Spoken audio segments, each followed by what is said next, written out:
సుగాలి ప్రీతి కేసును ఎట్టకేలకు సిబిఐకి అప్పగించాలని అయితే కూటమి ప్రభుత్వం నిర్ణయం తీసుకుంది. ముఖ్యంగా 2017లో జరిగిన సుగాలి ప్రీతి అలాగే అత్యాచారం కేసులకు సంబంధించి చాలా వాదోపవాదాలు జరిగాయి. ముఖ్యంగా వైసీపీ ప్రభుత్వంలో సిబిఐకి కేసు అప్పగిస్తామని నోటిఫికేషన్ విడుదల చేశారు తప్పితే సిబిఐ మీద ఖచ్చితంగా ఈ కేసును మీరు తీసుకోవాలి అని అయితే ప్రొసీడింగ్స్ ఇవ్వలేదు.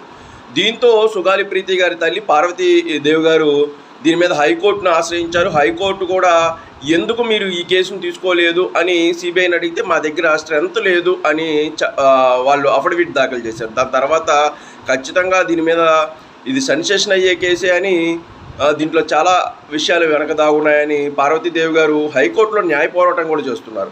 దీని తర్వాత జరిగిన పరిణామాలు అయితే ముందుగా జనసేన అధినేత పవన్ కళ్యాణ్ గారు కర్నూలు నగరంలో జస్టిస్ ఫర్ సుగాలి ప్రీతి పెద్ద 2 లక్షల మందితో కవాతు నిర్వహించడం, దాని తర్వాత ఈ కేసు బయటకు రావడం, ఈ కేసు బయటకు వచ్చిన తర్వాత అది జాతీయ స్థాయిలో సెన్సేషన్ అవ్వడం అనేది జరిగింది. అయితే కూటమి ప్రభుత్వం వచ్చిన తర్వాత పవన్ కళ్యాణ్ గారు సుగాలి ప్రీతి గారి తల్లిని వాళ్ళ కుటుంబాన్ని పిలిపించి మాట్లాడారు. అసలు కేసు స్టేటస్ ఏంటి, దాని తర్వాత పరిస్థితి ఏంటి, ఇప్పుడున్న పరిస్థితి ఏంటి మొత్తం మాట్లాడారు.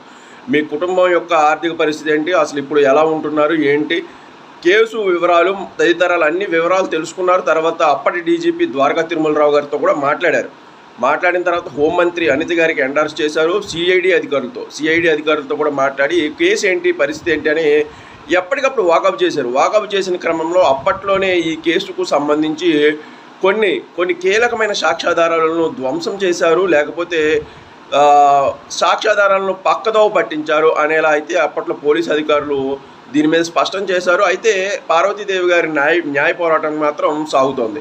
అయితే ఈ మధ్య కాలంలో పార్వతీదేవి గారు రోడ్డు ఎక్కడం, పవన్ కళ్యాణ్ గారిని నిందించడం, కావాలని నమ్మక ద్రోహం చేశారు అన్నట్లు పలు మీడియా సంస్థల్లో మాట్లాడడం, దీని మీద వెంటనే పవన్ కళ్యాణ్ గారు స్పందించడం, ఇటీవల 3 రోజుల విస్తృత స్థాయి సమావేశాల్లో స్పందించడం, ఖచ్చితంగా ఈ కేసును మేము చాలా ప్రతిష్టాత్మకంగా తీసుకున్నాం, మాకు రాజకీయ అవసరాలు అప్పట్లో ఏమి లేవు, అప్పుడు మేము రాజకీయ అవసరాలు ఎన్నికలు లేకపోయినా మేము లాంగ్ మార్చ్ నిర్వహించాం, కేవలం ఒక ఆడబిడ్డకి అండగా నిలవాలని అయితే భావించాం, కానీ కొన్ని కాంప్లికేటెడ్ విషయాలు ఉన్నాయి, దీంట్లో కొన్ని సాక్ష్యాలు తారుమారు ఉంది అనే విషయాలు అయితే బయటకు తీశారు. సో ఇప్పుడు ఇది విషయం కాంప్లికేట్ అవడంతో మొత్తం ఇప్పుడు కూటమి ప్రభుత్వం అయితే మళ్ళీ సిబిఐ రంగంలోకి దిగాలి. ఇది రాష్ట్ర వ్యాప్తంగా సంచలనం కలిగించే కేసు కాబట్టి ఖచ్చితంగా సిబిఐకి ఈ కేసు ఇవ్వాలి, వాళ్ళు దర్యాప్తు చేయాలి అని ఇటు నోటిఫికేషన్ వేయడంతో పాటు కేంద్రం పెద్దలతో కూడా మాట్లాడి దీని మీద అయితే సిబిఐ చేత ఖచ్చితంగా దర్యాప్తు చేయించాలని అయితే భావిస్తున్నారు.